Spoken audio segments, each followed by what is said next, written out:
જે ખૂંખાર આરોપીની કોઈ ધરપકડ કરવામાં આવી છે, એના ઉપર કેટલા ગુના અને કયા આરોપસર ધરપકડ કરવામાં આવી છે? આજે બોટાદ ટાઉન પોલીસ સ્ટેશનમાં જે ખંડણીનો ગુનો દાખલ થયેલ છે, તે ગુનાના કામે જે આરોપી છે સિરાજ ઉર્ફે સિરો હુસેનભાઈ ખલ્યાણી કે તે નવનાળા પાસે બોટાદનો રહેવાસી છે, તેની આજે ધરપકડ કરવામાં આવી છે. તે આરોપી ગુનો આચરી અને ફરાર થયો હતો. ભૂતકાળમાં જે આરોપી છે તેના વિરુદ્ધમાં કુલ 39 જેટલા ગુનાઓ દાખલ થયેલા છે. આ ગુનાઓમાં ધાક ધમકી આપવા બાબતના, પ્રોહિબિશન રિલેટેડ, જુગારના, આ સિવાય શરીર સંબંધી ગુનાઓ પણ દાખલ થયેલા છે. 2023ની સાલમાં આરોપી વિરુદ્ધમાં ગુસ્સી ટોક જેવા જે કાયદા છે તેના વિરુદ્ધ પણ પગલાં લેવામાં આવ્યા હતા. ત્યારબાદ તે જામીન પર આવી અને ફરાર રહી અને આવા ગુનાઓ છે તે આચર્યા છે. આથી બોટાદ ટાઉન પોલીસ સ્ટેશનમાં આની ધરપકડ કરવામાં આવી છે અને આગળની તપાસ છે તે બોટાદ ટાઉન પીઆઈ દ્વારા ચલાવી રહેલ છે.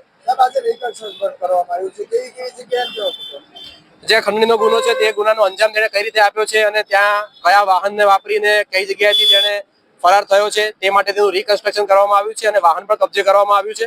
આ સિવાય આ ગુનાના કામે તેની ધરપકડ કરી અને નામદાર કોર્ટને તેના જે જામીન છે તે રદ કરવા બાબતની પણ કાર્યવાહી બોટાદ ટાઉન પોલીસ સ્ટેશન દ્વારા કરવામાં આવનાર છે.